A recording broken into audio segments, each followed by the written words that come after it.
క్రీస్తునందున్న ప్రియులకు ప్రేమతో వందనాలు తెలియజేస్తున్నాను. ఈరోజు దేవుడు మనకు చేస్తున్న వాగ్దానం ఏమిటనగా కీర్తనల గ్రంథము 34వ కీర్తన 17వ చరణం. నీతిమంతులు మొరపెట్టగా యెహోవా ఆలకించును, వారి శ్రమలన్నిటిలో నుండి వారిని విడిపించును. ఆమేన్. నా ప్రియమైన సహోదరి సహోదరులారా, మనమందరము కూడా ప్రార్థన చేస్తూ ఉంటాం. మన సమస్యల నిమిత్తం, మన కుటుంబం నిమిత్తం, మన బంధువుల నిమిత్తం అనేక కారణాలు బట్టి దేవుని సన్నిధిలో దేవుని సహాయం కొరకు మొరపెడుతూ ఉంటాం, ప్రార్థన చేస్తూ ఉంటాం.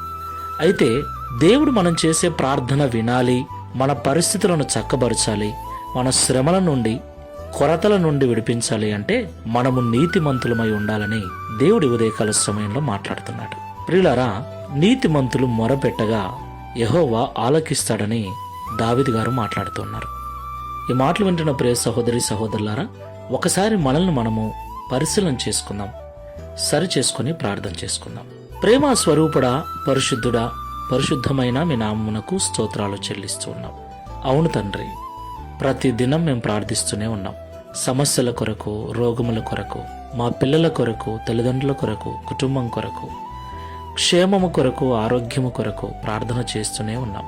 ఇలా అనేక విషయముల నిమిత్తమై నీ సన్నిధిలో మొరపెడుతున్న మేము మా మొరను మీరు వినున్నట్లుగా నీతిమంతులమై ఉండాలని మాతో మాట్లాడారు. ఈ ప్రార్థనలో ఏకీభవిస్తున్న మేమందరం కూడా నీతిని అనుసరించి నడుచుకుని వారుగా ఉండటకు సహాయం చేయండి. ప్రియ తండ్రి, క్రియల మూలమైన నీతి, విశ్వాస మూలమైన నీతి మేము కలిగి ఉండుటకు కృప చూపండి. నీతి నిమిత్తమై ఆకలి దప్పులు కలిగి ఉండుటకు కృప చూపండి. ఈ లోకములో ఆస్తుల కొరకు, ఐశ్వర్యము కొరకు, పేరు కొరకు, ప్రతిష్ట కొరకు, ఉద్యోగము కొరకు ప్రయాసపడుతున్నాం, ఆశపడుతున్నాం. కానీ నీతిగా బ్రతకటం కొరకు ఆశపడటం లేదు, ప్రయాసపడటం లేదు.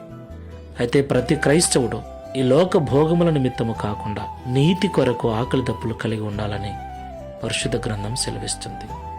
అప్పుడే నీ సన్నిధిలో మేము చేసే ప్రార్థన, పెట్టే మొర మీరు విని మాకు సహాయం చేస్తారని కూడా మాట్లాడారు. ఈ ప్రార్థనలో ఏకీభవిస్తున్న మేమందరము కూడా నీతి నిమిత్తమై ఆకలి దప్పులు గల వారమై ఉండి, విశ్వాస మూలమైన నీతిని, క్రియల మూలమైన నీతిని కలిగి ఉండి నీతిమంతులుగా జీవిస్తూ నీకు మొరపెట్టినట్లు ఆ మొర మీ ద్వారా నెరవేర్చబడి, శ్రమల నుండి, కొరతల నుండి విడిపించబడి, సమృద్ధి కలిగి నీకు సాక్షిగా జీవించే కృపను అనుగ్రహించమని, తద్వారా ఈ దిన వాగ్దానమును మా అందరి జీవితంలో నెరవేర్చమని యేసు నామములో ప్రార్థిస్తున్నాము తండ్రి. Amen. Praise the Lord. God bless you.